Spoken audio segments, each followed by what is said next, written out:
Welcome to our online chemistry class. यहाँ हम 11th class NCERT के second chapter structure of atom के numerical video lecture discuss कर रहे हैं। इस क्रम में ये हमारा 16 वीडियो लेक्चर है। अब तक जो भी हमने 15 वीडियो लेक्चर बनाए हैं उसमें हमने सभी एग्जाम्पल्स और एक्सरसाइज 2.34 तक डिस्कस कर चुके हैं। इस वीडियो लेक्चर में हम एक्सरसाइज 2.35 को डिस्कस करेंगे। जो न्यूमेरिकल जिस थ्योरेटिकल वीडियो लेक्चर से रिलेटेड है उसको हम सामने ग्रीन बोर्ड पर मेंशन कर देते हैं और आप से कहते हैं कि आप उस न्यूमेरिकल वीडियो लेक्चर को करने से पहले उस थ्योरेटिकल वीडियो लेक्चर को अवश्य देख लें। उसके लिंक आपको नीचे डिस्क्रिप्शन बॉक्स में मिल जाते हैं। तो आप अपनी नॉलेज को बढ़ाने के लिए और न्यूमेरिकल के कॉन्सेप्ट को समझने के लिए थ्योरेटिकल वीडियो लेक्चर को अवश्य देखें, जिसका लिंक आपको नीचे डिस्क्रिप्शन बॉक्स में मिल जाएगा और साथ में ही हम उसको ग्रीन बोर्ड पर भी मेंशन कर देंगे। आइए एक्सरसाइज 2.35 को डिस्कस करते हैं, जिसमें कि वह कहता है कि यदि कार्बन परमाणु का व्यास 0.15 नैनोमीटर है तो उस कार्बन परमाणु की संख्या की गणना कीजिए जिनमें 20 सेंटीमीटर स्केल की लंबाई में एक एक करके व्यवस्थित किया जा सके। यदि आप इसको अंग्रेजी में पढ़ेंगे तो वह कहता है if the diameter of a carbon atom is 0.15 nanometre calculate the number of carbon atom which can be placed side by side in a straight line across the length of a scale of length 20 centimeter long।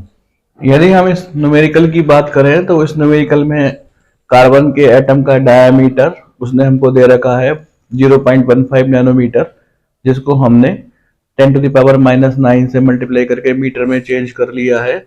और वह ये कहना चाहता है कि यदि इन atoms को एक लाइन पर इस प्रकार से अरेंज करें तो कितने नंबर ऑफ कार्बन एटम हमें अरेंज करने होंगे यदि लाइन की जो लेंथ है वह 20 सेंटीमीटर है। तो ये एक बहुत ही इजी न्यूमेरिकल है। इसमें आप कुछ नंबर ऑफ कार्बन एटम पूछे जा रहे हैं जो कि length of line upon diameter of one carbon atom के रेशियो के बराबर होगा। आप इसमें वैल्यू लगा दीजिए। लाइन की जो लेंथ है वो 0.2 मीटर है, जबकि एक कार्बन का जो डायमीटर है 0.15 10⁻⁹ मीटर है। तो जब हम इस कैलकुलेशन को सॉल्व कर लेंगे तो 1.33 10⁻⁹ हमको प्राप्त होगा। तो हम कह सकते हैं कि यदि इस 20 सेंटीमीटर लंबाई की लाइन पर एक एक करके कार्बन एटम को अरेंज किया जाए तो इतनी संख्या में कार्बन एटम हमको अरेंज करने होंगे। आइए नेक्स्ट एक्सरसाइज 2.36 को डिस्कस करते हैं, जिसमें कि वह कहना चाहता है कि कार्बन के 2 × 10⁸ परमाणु एक कतार में व्यवस्थित हैं। यदि इस व्यवस्था की लंबाई 2.4 सेंटीमीटर है तो कार्बन परमाणु के व्यास की गणना कीजिए। यदि हम इसको अंग्रेजी में पढ़ें तो वह कहना चाहता है 2 × 10⁸ atoms of carbon are arrange side by side. Calculate the radius of carbon atom if the length of this arrangement is 3 centimetre. तो ये न्यूमेरिकल ठीक हमारे 2.35 क्वेश्चन के जैसा ही है। इसमें इसने एक लाइन की लंबाई दे रखी है जो कि 3 सेंटीमीटर के बराबर है और इसके बिल्कुल किनारे किनारे एक दूसरे से सटा करके वो कुछ कार्बन एटम को व्यवस्थित करना चाहता है और उनकी संख्या यहाँ पर उनकी दे रखी है 2×10⁸। तो ये कहना चाहता है कि ये जो कार्बन एटम होंगे उनका डायमीटर कितना है। तो जैसे अभी हमने न्यूमेरिकल करा था, number of atom carbon atom is equal to length of line upon diameter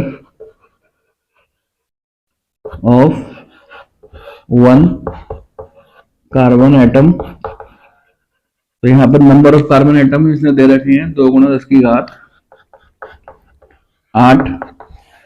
line की लंबाई दे रखी है 3 centimetre diameter of one carbon atom. यदि आप इसको कैलकुलेट कर लेंगे तो diameter of one carbon atom को प्राप्त कर लेंगे, जो कि 3/2 गुणा 10⁸ के इक्वल होगा।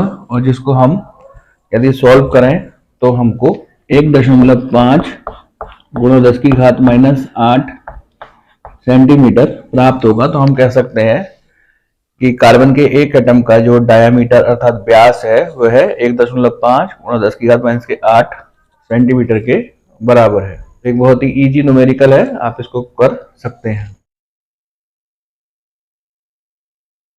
आइए नेक्स्ट एक्सरसाइज 2.37 की ओर चलते हैं, जिसमें कि वह कहना चाहता है कि जिंक परमाणु का व्यास 2.6 एंगस्ट्रॉन है। पहले पार्ट में कहता है जिंक परमाणु की त्रिज्या पिकोमीटर में, और सेकंड पार्ट में कहता है 1.6 सेंटीमीटर की लंबाई के कतार में लगाकर उपस्थित परमाणु की संख्या की गणना कीजिए। तो जैसा कि आप सामने ग्रीन बोर्ड पर देख रहे हैं, ये भी न्यूमेरिकल एक्सरसाइज 2.35 और 36 के इक्वल है, उसके समान ही ये न्यूमेरिकल है। इसमें जिंक का डायामीटर दे रखा है 2.6 एंगस्ट्रॉन, जिसको हमने 10⁻⁻10 से मल्टीप्लाई करके मीटर में चेंज कर लिया है। वह जिंक की रेडियस पूछना चाहता है, तो आप जानते हैं कि डायामीटर का यदि हम हाफ कर दें तो हमको रेडियस प्राप्त हो जाती है। यदि इसकी डायामीटर 2.6 10⁻10 मीटर है तो यहाँ पर इसकी रेडियस 1.3 × 10⁻10 मीटर के इक्वल होगी। अब वह कहना चाहता है कि यदि एक लाइन के किनारे किनारे यदि इनको अरेंज किया जाए, लाइन की लंबाई उसने दे रखी है जो कि सेंटीमीटर में है, इसको 100 से डिवाइड करके हमने मीटर में चेंज कर लिया 1.6 10⁻2 मीटर। तो इस लाइन की लंबाई 1.6 10⁻2 मीटर के बराबर है। अब वो इस पर एक एटम के साइड को दूसरे एटम रख करके अरेंज कर रहा है और पूछना चाहता है कि कितने नंबर ऑफ एटम यहाँ पर जिंक के अरेंज होंगे। तो जैसे कि आपने इससे ऊपर वाले न्यूमेरिकल में किया था, number of atom is equal to length of line upon diameter of one atom zinc. Value लगा दीजिए, लेंथ 1.6 10⁻2 मीटर और डायामीटर हमको मालूम है 2.6 10⁻10 मीटर। और जब हम इसको सॉल्व कर लेंगे तो नंबर ऑफ एटम हमको प्राप्त हो जाएंगे, जो कि 6.15 10⁻7 की इक्वल होगी।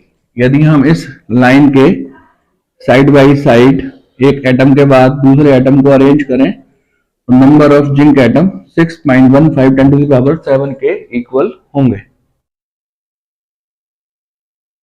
आइए नेक्स्ट एक्सरसाइज 2.38 को डिस्कस करते हैं, जिसमें कि वह कहना चाहता है कि किसी कण का स्थिर विद्युत आवेश 2.5 × 10⁻16 कूलाम है।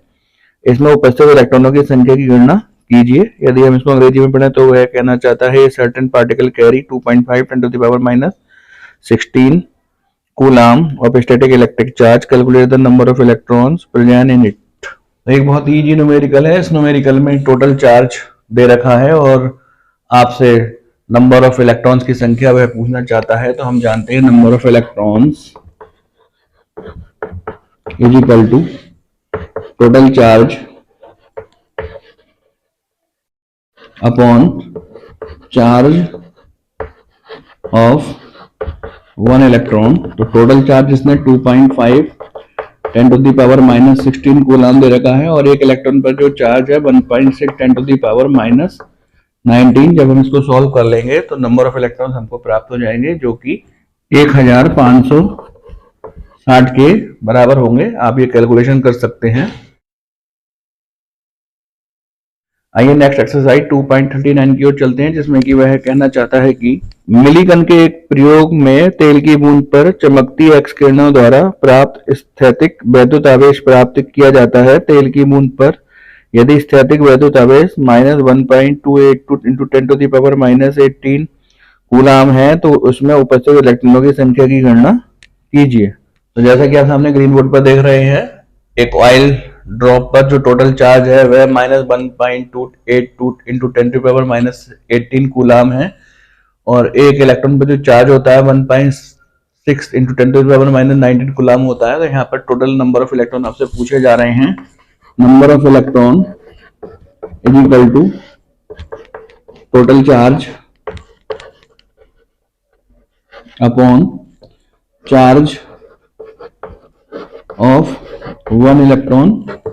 वैल्यू लगा दीजिए, टोटल चार्ज -1.282 इंटू 10⁻−18 कूलाम, और एक इलेक्ट्रॉन पर चार्ज -1.6 इंटू 10⁻−19 कूलाम। जब आप इसको सॉल्व कर लेंगे तो 8 के इक्वल आ जाएगा। तो हम कह सकते हैं यहाँ पर टोटल नंबर ऑफ इलेक्ट्रॉन 8 है।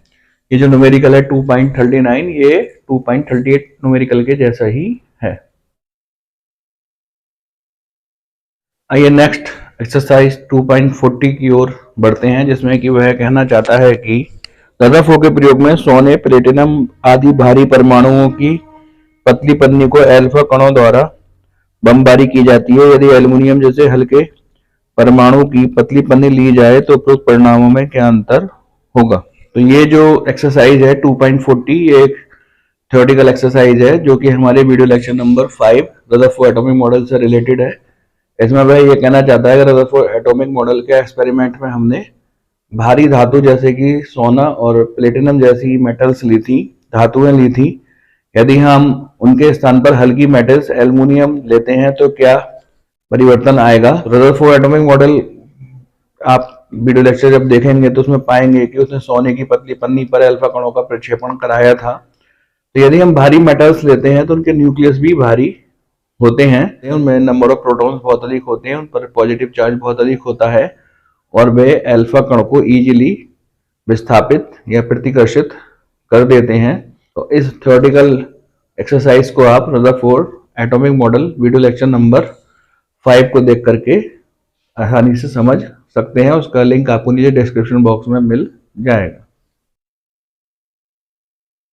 आइए नेक्स्ट एक्सरसाइज 2.41 को डिस्कस करते हैं, जिसमें कि वह ये कहना चाहता है कि 35 Br79 तथा Br79 प्रतीक मान्य है, जबकि 79 Br35 तथा Br35 मान्य नहीं है। संक्षेप में कारण बताइए। तो जैसा कि आप सामने ग्रीन बोर्ड पर लिखा हुआ देख रहे हैं, वो ये कहना चाहता है कि 35 Br79 या फिर Br79 ये मान्य है, एक्सेप्टेबल है, जबकि यदि 79 Br35 या फिर 79 Br लिखते हैं तो ये अमान्य है। इसका क्या रीजन है। तो आप जानते हैं कि जो एटॉमिक वेट होते हैं उनको हम एटम के ऊपर सुपरस्क्रिप्ट में लिखते हैं, और जो एटॉमिक नंबर होते हैं उनको हम एटम के नीचे सबस्क्रिप्ट में लिखते हैं। तो यहाँ पर जो ब्रोमीन है उसका एटॉमिक नंबर 35 है, जिसको हम नीचे लिखेंगे, और एटॉमिक वेट इसका 79 है, इसको हम ऊपर लिखेंगे। यदि हम इसको इस प्रकार से लिखते हैं तो इसका मतलब होगा कि 79 इसका एटॉमिक नंबर है, जबकि वास्तव में ये तो वेट है, और 35 इसका एटॉमिक वेट है, वास्तव में ये तो एटॉमिक नंबर है। तो जब हम किसी प्रतीक में, जब हम किसी एटम के सिंबल में एटॉमिक नंबर को लिखते हैं तो उसको हम नीचे सबस्क्रिप्ट में लिखते हैं, और एटॉमिक मास को हम ऊपर सुपरस्क्रिप्ट में लिखते हैं। यही रूल है। तो इस प्रकार हम कह सकते हैं कि 35 Br79 या Br79 ये मान्य है, जबकि 79 Br35 या 79 Br अमान्य है। तो इस प्रकार ये वीडियो लेक्चर हमारा यहाँ पे कंप्लीट होता है। अब जब हम नेक्स्ट वीडियो लेक्चर मिलेंगे तो इससे आगे के एक्सरसाइज डिस्कस करेंगे। यदि आपकी कोई क्वेरी है या आपकी कोई प्रॉब्लम है तो आप उसको व्हाट्सएप ग्रुप पे या फिर कमेंट बॉक्स में पूछ सकते हैं। अब हम जब अपने नेक्स्ट वीडियो लेक्चर मिलेंगे तो इससे आगे के एक्सरसाइज को डिस्कस करेंगे।